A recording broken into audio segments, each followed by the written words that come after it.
түшөт бизге эме машина письменен азыр. Машина өсүмчү анан истец ответчиктин бүт жашаган жери, дата рождениялар бүт баары бар. И все, мына сразу номер делосы кетет, дата поступлениялары бар. Мындан 1 жыл мурун эле сотко келген арыздар кагаз түрүндө кабыл алынчу. Жыл башынан бери автоматтык маалыматтык тутум ишке киргени, мурдагыдай өндүрүш башталгандан өкүм чыкканга чейинки кат-каттап кагаз ташымай токтоду. Фамилиясы, аты жөнү, гражданствосы каякта, туулган жери, иштеген жери, телефону, могу статус бар. Могу статус бирок обязательно да, бул статусту жазмайынча биздин эме регистрация албайт. Төрайымдын компьютеринде мына башка компьютерде ARD деген жок программа. Ал эми Кемин райондук сотунун төрайымы санариптештирүүнүн алкагында ишке киргизилген кылмыш иштерин автоматтык түрдө бөлүштүрүү программасын түшүндүрүп берди. Тутум өндүрүшкө алынган иштерди судьяларга автоматтык түрдө бөлүштүрүп берет. Программада ар бир соттун аткарып жаткан иши, канча иш карап, кандай өкүм чыгарганына чейинки маалымат камтылат. Эң негизгиси электрондук ыкма жарандык жана кылмыш иштерди судьяларга бөлүштүрүүдө адамдык факторду жокко чыгарды.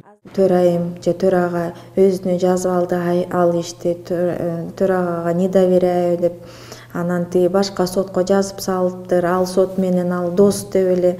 Бизге программага келет, басабыз кнопканы, анан программа өзү таратат да.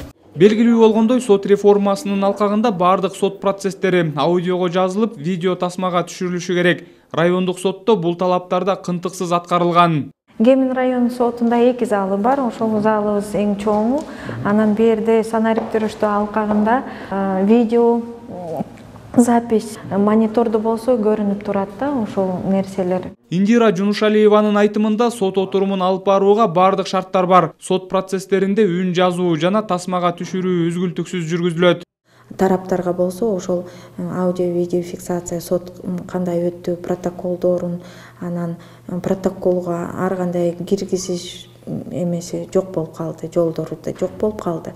Кандай өткөрдү, дагы ошондой эле диск менен чыгарып беребиз. Ал эми сот процесстеринин жүрүшү, анда кабыл алынган чечимдердин бардыгы сот KG сайтына жайгаштырылат. Анда жарандар өздөрүнө тиешелүү иш боюнча сот тарабынан кандай чечим кабыл алынганын, же болбосо иштин кайсы деңгээлде экенин көзөмөлдөп турса болот. Өзүңүздөр көргөндөй, Чүй облусунун Кемин райондук соту быйыл ишке кирген санариптештирүүнүн алкагындагы автоматтык электрондук система кылмыш иштерин электрондук ыкмада бөлүштүрүп берүү, сот отурумдарын аудио жана видео тасмага түшүрүү эрежелеринин негизинде толук кандуу иштеп жатат. Жана бул биринчиден сот кызматкерлеринин, экинчиден жөнөкөй жарандардын соттук териштирүүлөрдөгү ишин жеңилдетүүдөн. Санариптештирүүнүн алкагында соттордун ишин ачык айкын жана таза өткөрүү боюнча бул иш-аракеттер мындан ары дагы улантылмакчы. Учурда санариптештирүүнүн алкагында электрондук маалымат системаларын ишке киргизүү жана сот залдарын техника менен жабдуу бүткүл өлкө аймагында бардык сот инстанцияларында жүрүп жатат. 72 жергиликтүү соттордо 152 залдар бар, соттук отурумдар өтүчү. Ал жерде бүгүнкү күндө где-то 80ден ашык залдар аудио, видео жазуулар жүргүзүлүү системалар менен жабдалган.